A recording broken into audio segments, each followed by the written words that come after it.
सब लोग जा रहे हैं। बड़ी उत्सुकता हुई और कहा, देवाधिदेव, मेरे पिता के यहां उत्सव हो रहा है, निमंत्रण नहीं आया, क्या मैं जा सकती हूं? वामदेव, मैंने सुना है इस समय इस शरीर के पिता और आपके ससुर बड़ा भारी यज्ञ उत्सव कर रहे हैं, सब निमंत्रण में जा रहे हैं, हम भी चले? क्योंकि अपने आत्मियों से मिलने का मन करता है। मैंने देखा इन विमानों में हमारी बहनें भी थी जो अपने पतियों के साथ थी, बड़े सुंदर गहने आदि धारण किए हुए प्रसन्न मुद्रा में जा रही थी।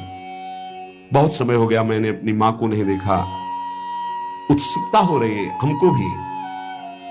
शिव कल्याण में ब्रह्म ऋषियों के द्वारा रचा हुआ महाश्रेष्ठ यज्ञ हो रहा है, वैदिक मंत्रों से भगवान श्री हरि की प्रधानता है, चलना उचित होगा। अजन्मा प्रभु, आप ही जगत की उत्पत्ति हेतु और पालन करने वाले, मुझे पता है आप ही त्रिगुणात्मिका माया के सृजन करता है। मैं आपसे प्रार्थना करती हूं, बहुत दीन हो रही हूं, क्या आप मुझे मेरे पिता के पास ले चलेंगे, माता के दर्शन कराएंगे, यज्ञ का उत्सव में सम्मिलित होने का सौभाग्य मिलेगा? कुछ नहीं बोले भगवान से। काहे नीलकंठ, आप जन्म रहित हैं, अजन्मा हैं, आप में भले उत्साह ना हो, पर मेरा जन्म हुआ है, वो मेरे मां पिता है, मैं दर्शन करना चाहती हूं, उनसे मिलना चाहती हूं। देखो ना आकाश में कैसे राजहंस जैसे उड़ते विमान और उनमें हमारी बहनें जा रही हैं। ऐसी अवस्था में कौन ऐसा होगा जो अपने माता पिता के उत्सव में सम्मिलित ना हो? प्रभु, हो सकता है आपको ऐसा उत्तर देने का मन हो कि उन्होंने निमंत्रण नहीं दिया, तो पति के गृह, गुरु के पास और माता पिता के यहां बिना निमंत्रण के जाना चाहिए, शास्त्रीय सिद्धांत है। ये अंबाजी कह रहे, सती जी कह रहे, भर्तुर गुरुर देह कृतस्य केतनम, गुरु के गृह में, पति के घर में और माता पिता के पास बिना निमंत्रण के जाया जाए, ऐसा शास्त्रीय सिद्धांत। निमंत्रण आए तो खास बात नहीं है, बिना निमंत्रण के भेजा है, गुरु के यहां, पति के यहां और माता पिता के यहां। इसलिए आप शायद ये कहना चाहते हो कि निमंत्रण नहीं आया तो मैं नहीं लिवा चलूंगा, तो सिद्धांत है, आपको हमारी इच्छा की पूर्णता करनी होगी। और आपको मैं याद दिला देती हूं कि आपने मुझे अर्धांग में विराजमान किया है, मैं उसी सम्मान को आपको याद दिला रही हूं कि मैं आपकी अर्धांग हूं, याचना करती हूं, अनुग्रहित कीजिए, मुझे हमारे माता पिता के पास भेज दीजिए। सती जी की बात सुन करके भगवान शंकर थोड़ा मुस्कुराए, कहा, सुंदरी, तुमने ठीक कहा कि बिना निमंत्रण के भी जाया जा सकता है। तो योदितम शोभनमेव शोभने अनाहुता अप्यभियंति बंधुषु ते यदुत्पादित दोष दृष्टयो बलीय सानाम्य मदेन मन्युना। यद्यपि माता पिता, पति और गुरु के यहां बिना बुलाए जाना चाहिए, सिद्धांत है, पर तदपि विरोध मान जहां कोई, तहां गए कल्याण न होई। यदि माता पिता तुम्हारे वैर मानते हो तो फिर नहीं जाना चाहिए, फिर नहीं जाना चाहिए।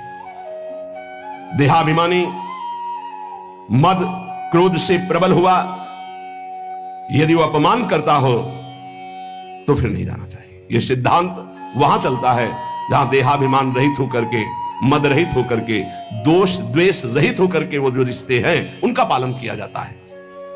विद्या, तप, धन, सुदृढ़ शरीर, युवावस्था, उच्च कुल, ये 6 गुण है, पर अभिमान आ जाए तो यही 6 दुर्गुण बन जाते हैं और उसका नाश कर देते हैं।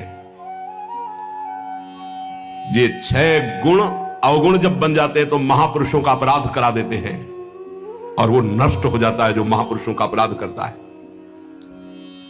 मुझे लगता है यदि तुम अपने माता पिता के पास जाओगे तो वो तुम्हें आदर नहीं देंगे, मेरे संबंध के कारण भाव चढ़ा कर देखेंगे।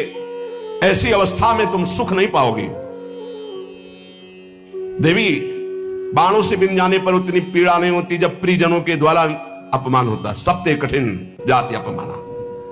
जब अपने परिकर के, अपने प्रेमी जन, अपने संबंधी तुम्हें सम्मान नहीं करेंगे और रोष भरी दृष्टि से या उपहास करेंगे, तब तुम्हारा जीना मुश्किल हो जाएगा। इसलिए हृदय को शांत करो और इसी कैलाश में ही रहो। सती जी को भगवान शिव की बात अच्छी नहीं लगी। क्यों? क्योंकि ममता जागृत हो गई तो ममता रत सन ज्ञान कहानी फिर नहीं समझ में आती। मानो सती जी ने कहा कि अगर आप एक बार खड़े होकर प्रणाम कर लेते हमारे पिता को तो समस्या ही नहीं होती, पूरा झगड़ा इसी से तो हुआ। भगवान शिव अंदर की बात जान कहते, सुंदरी तुम ये कह सकती हो कि परमोन्नति को प्राप्त दक्ष प्रजापति पद पर जब विराजमान थे तो आप खड़े होकर प्रणाम क्यों नहीं किया?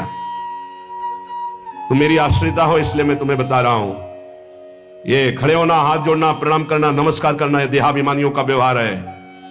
ब्रह्मबोध संपन्न महापुरुष उसी आत्मस्वरूप वासुदेव का सम्मान करते हैं, बाहरी प्रक्रिया नहीं। अहंकार का पोषण अहंकार शून्य महापुरुषों के द्वारा नहीं होता।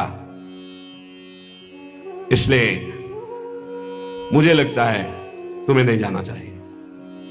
सुमध्य में ये नम्रता दिखाना, प्रणाम करना, हाथ जोड़ना, ये केवल व्यवहारिक क्रिया है। अगर अंदर के वासुदेव को नहीं पहचानता तो ये सब नाटक हो जाता है। तत्व ज्ञानियों द्वारा उसी आत्मस्वरूप वासुदेव का सम्मान होता है, बाहरी देहाभिमानी का नहीं। विशुद्ध अंतःकरण का नाम वासुदेव है, अपने स्वरूप में स्थित होना सबसे बड़ा सम्मान है। ये भगवान ज्ञान स्वरूप शिव का, मैं उसी वासुदेव में निरंतर स्थित रहता हूं, इसलिए न किसी को नमस्कार न किसी को प्रणाम। इसलिए अगर तुम्हें लगता हो कि मैंने तुम्हारे पिता का अपराध किया तो बिल्कुल नहीं। मैं देहाभिमानी को प्रणाम नहीं करता, देह में विराजमान उस आत्म तत्व को नमस्कार करता हूं और वो मैं हूं। इसलिए किसको नमस्कार? कौन? इस समय सती जी को अच्छा नहीं लग रहा है ध्यान में। व्याकुलता देखिए। यदि तुम मेरी बात नहीं मानोगी और जाओगी तो संकेत में बता देता हूं ये तुम्हारे लिए बहुत ही हानिकारक होगा। क्योंकि जब प्रतिष्ठित व्यक्ति की आत्मीजनों के द्वारा अप्रतिष्ठा होती है, अपमान होता है, तो उसकी तत्काल मृत्यु का कारण बन जाती है वो।